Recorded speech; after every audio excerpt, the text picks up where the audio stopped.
izinkan saya membacakan beberapa keterangan. Saya sudah menyetorkan sekitar 16 halaman, sekaligus catatan untuk kuasa termohon bahwa saya pengajar hukum tata negara Universitas Gadjah Mada sejak 2004. Saya pertama kali SK-nya 2004, 1 Januari. Substansi keterangan saya ini saya akan bicarakan kurangnya ada 5 hal.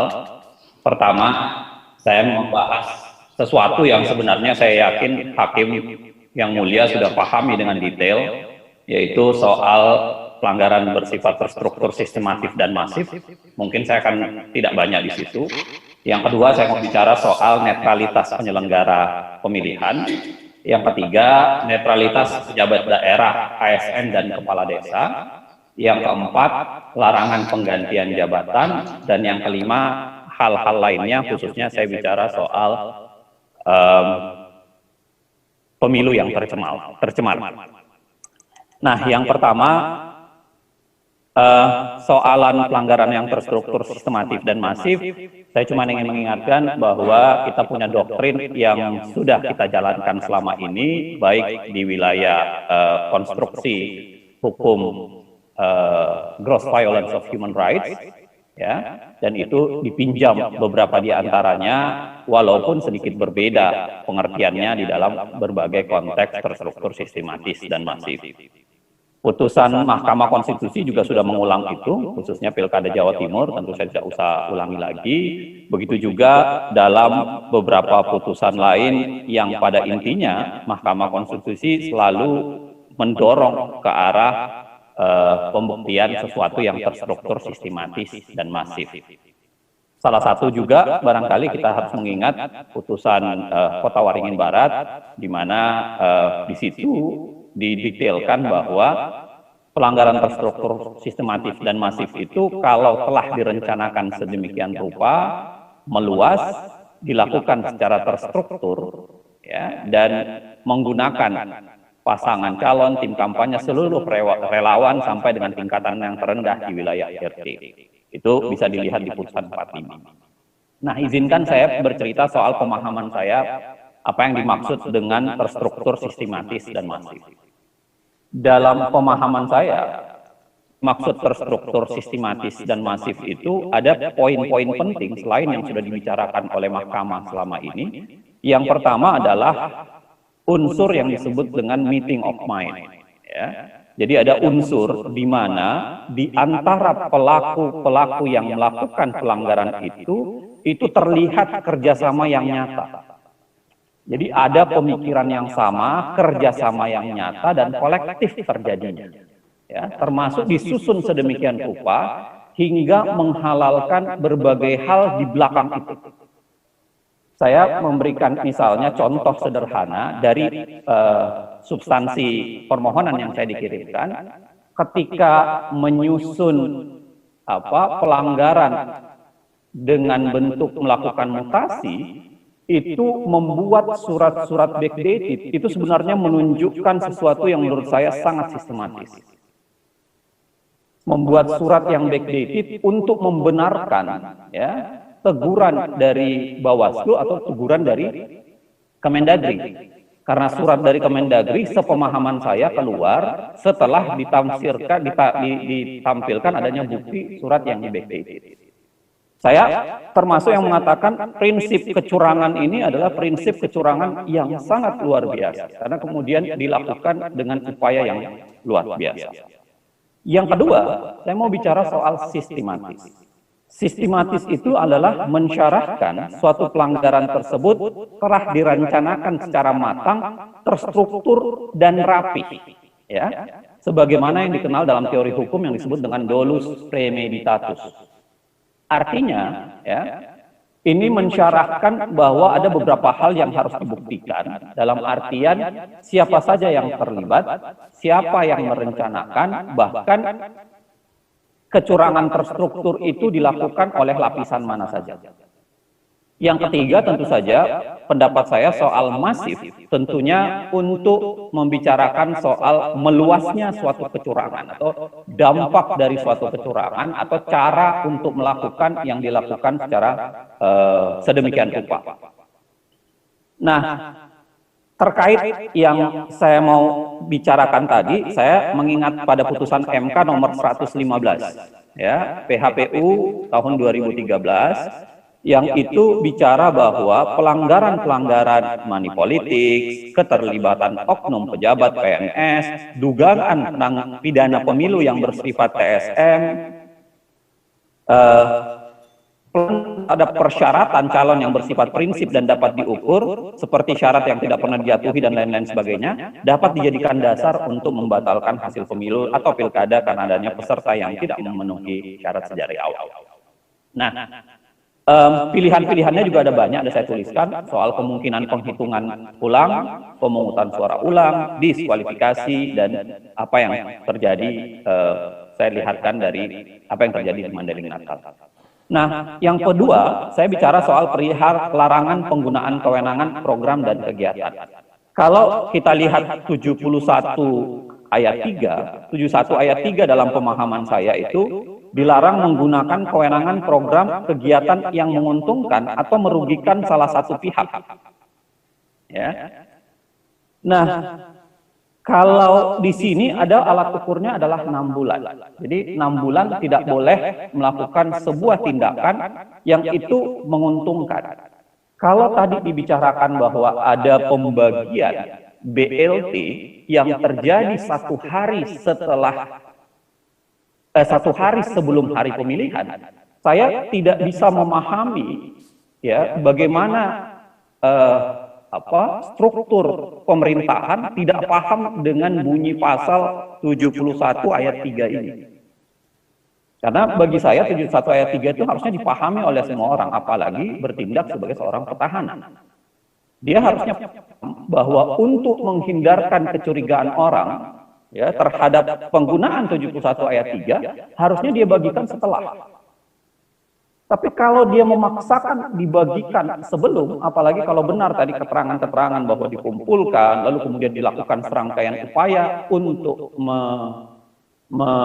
mencairkannya sehari atau 2 hari sebelum hari pemilihan, menurut saya itu menunjukkan itikat yang tidak baik untuk menggunakan substansi program jenis kegiatan negara dipakai untuk sebagai konteks politik. Ini di negara-negara lain disebut dengan pork barrel politics ya. Jadi pork barrel politics itu jelas sebuah bantuan negara yang dipakai untuk kepentingan politik. Dan kalau memang benar lagi-lagi ya yang disampaikan tadi bahwa diatur sedemikian rupa, 2 faktor menurut saya menjadi sangat penting. Satu, apa faktor luar biasa sehingga tidak bisa ditunda sampai 2-3 hari untuk membagikan demi tidak terjadi pelanggaran terhadap 71 ayat 3 ini? Dan sebaliknya, apa faktor luar biasa sehingga wajib dibagikan pada tanggal 7 dan 8 atau sehari 2 hari sebelum itu? Itu menurut saya menjadi catatan besar dalam faktor pencairan BLT itu. Walaupun keterangan lainnya menurut saya sudah jelaskan di situ. Bahkan kalau benar yang terjadi ya, karena saya lihat dari permohonan itu diantar, dipaksakan pada malam hari ya dan lain-lain sebagainya, ya menurut saya kelihatan betul tujuannya. Sulit untuk membedakan antara tujuan membagi program pemerintahan dengan tujuan untuk menjadikan itu sebagai pork barrel. Ya, pertanyaan paling dasarnya menurut saya yang harus dijelaskan oleh aparat pemerintahan, tentu saja dalam hal ini petahana. Apa kaitannya sehingga tidak bisa menunda hanya 2-3 hari, misalnya membagikan setelah tanggal 10 atau ke atas. Ya, karena itu sangat berpotensi, ya, dan dia harusnya tahu, 71 ayat 3 itu harusnya dia tahu, bahwa itu menjadi potensi besar untuk terjadinya pelanggaran. Apalagi kalau memang benar terjadi, ada pengumuman dan lain-lain sebagainya, itu semakin menjelaskan menurut saya. Pak Jenal, Yang waktunya 2 menit lagi, kalau bisa dipersingkat. Insya Allah yang mulia.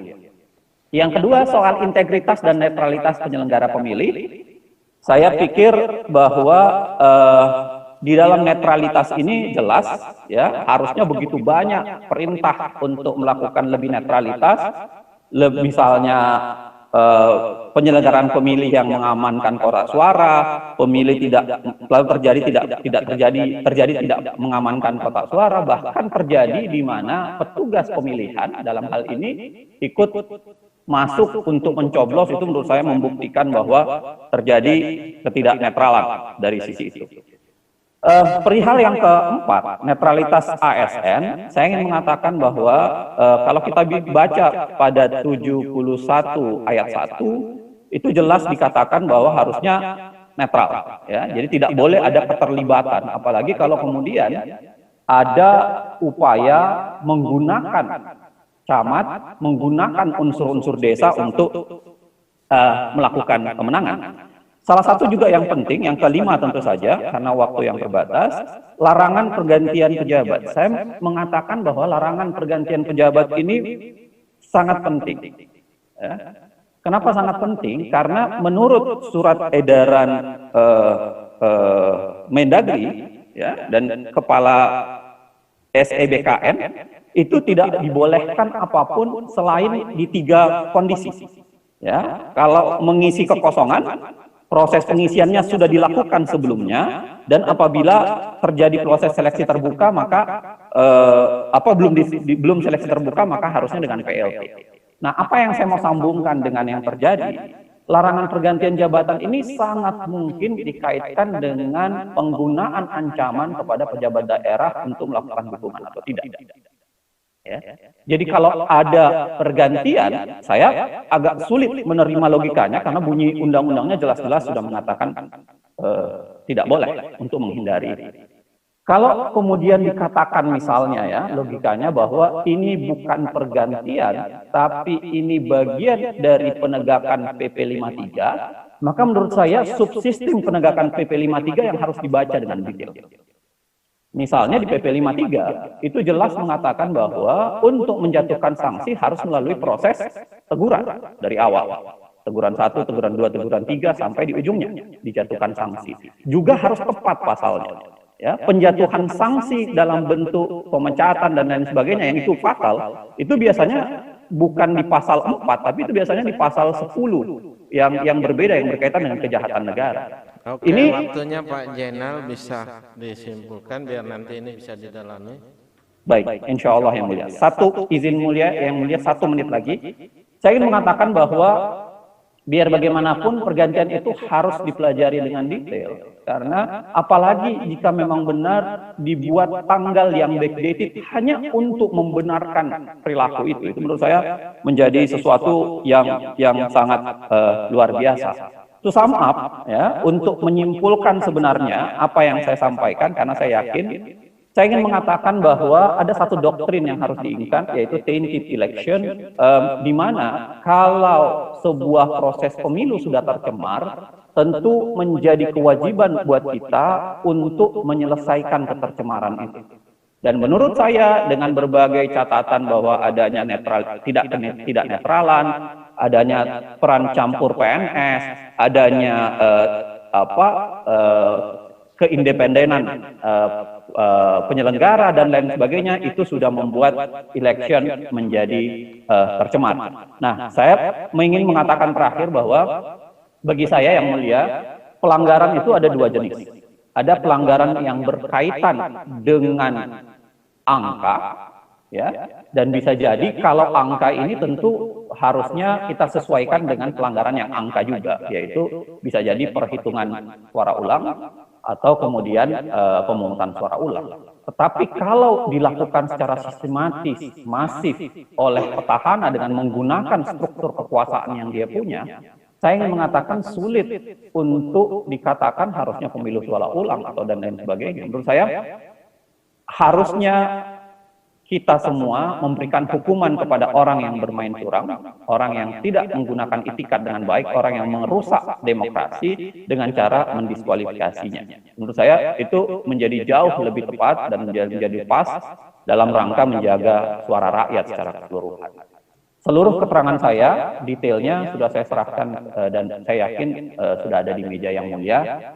Terima kasih. Wallahumma fiqh. Assalamualaikum warahmatullahi wabarakatuh.